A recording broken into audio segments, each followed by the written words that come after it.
और इसी बीच एक और अहम खबर सामने आ रही है। बरेली में मौलाना तौकीर रजा खान ने एक एहतियात मिल्लत काउंसिल के बैनर तले एक धर्म संसद बुलाई है।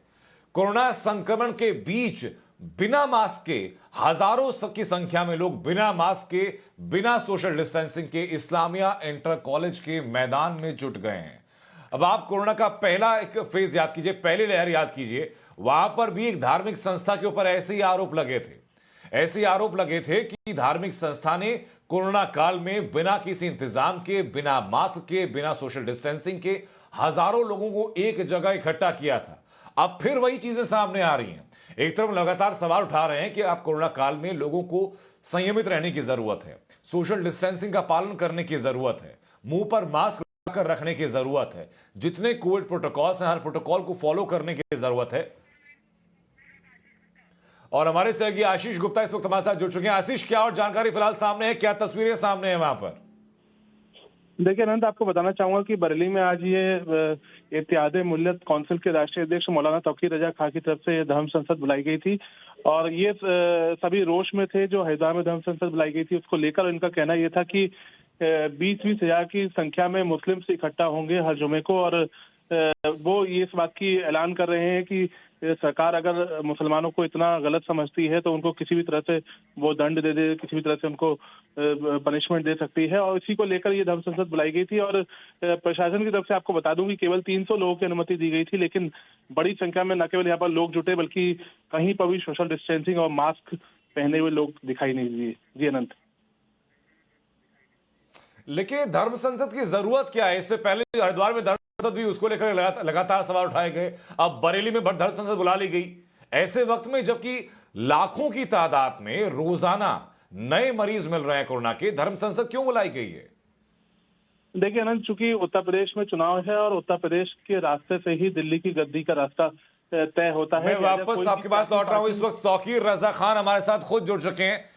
खान साहब, बताइए जरा कि धर्म संसद क्यों बुलाई गई है? धर्म संसद असल में जो अधर्म संसद हुई थी उसके खिलाफ उन्होंने कहा था कि 20 लाख मुसलमानों को मारा जाएगा। तो हमने कहा था कि हम अपने देश की एकता के लिए, देश के भाईचारे के लिए और देश में अमन कायम रखने के लिए हम मरने के लिए तैयार है। अगर हमारे खून से देश में अमन कायम रह सकता है तो हम मरने के लिए तैयार है। तो आज धर्म संसद नहीं थी, धर्म संसद का ये फैसला। देश के अमन के लिए आप कुर्बानी देने को तैयार हैं, एक भारतवासी के लिए इससे बेहतर कुछ नहीं हो सकता। लेकिन कोरोना क्या धर्म देखकर आएगा क्या सर? कोविड जो लगातार फैल रहा है वो धर्म तो नहीं देखेगा? नहीं, कोरोना अभी इससे 2 दिन पहले जो यहाँ पे बहुत बड़ी रैली की गई थी भारतीय जनता पार्टी की, जिसमें अमित शाह जी आए थे, बिल्कुल गलत है सर। उसमें भी खान साहब बिल्कुल गलत है। टाइम्स ना भारत अपनी जिम्मेदारी निभाते हुए, खान साहब माफ कीजिएगा मैं आपको बीच में रोककर बोल रहा हूं, टाइम्स ना भारत अपनी जिम्मेदारी निभाते हुए हर पार्टी से अपील कर रहा है कि भैया आप डिजिटली रैली कीजिए, आप वर्चुअल रैली कीजिए, आप रात में नाइट कर्फ्यू लगाते हैं, दिन में रैली करेंगे, ऐसा नहीं चलने वाला। लेकिन एक जिम्मेदार नागरिक होने के नाते, एक धर्मगुरु होने के नाते कम से कम आप तो लोगों को जागरूक कीजिए, बजाय इसके कि आप हजारों लोगों को इकट्ठा कर लें एक जगह पर।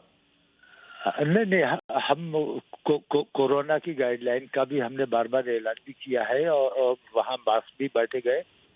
और कोरोना मामले में, बाकी देश के हर मामले में हम देश के साथ हर वक्त खड़े हैं और ये दैवीय आपदा है। ये आपने कहा कि कोरोना का गाइडलाइन का फॉलो किया। खान साहब, मुझे ये बता दीजिए कि अगर खुदा ना खास्ता आपके धर्म संसद में आए हुए 4 लोग संक्रमित हो गए तो क्या आप जिम्मेदारी लेंगे उस चीज की? कुछ दूसरी लहर में, तीसरी लहर में लाखों लोगों ने, लाखों परिवारों ने अपनों को खोया है।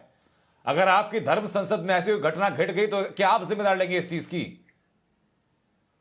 मेरे ख्याल से तौकीर रजा खान तक आवाज हमारी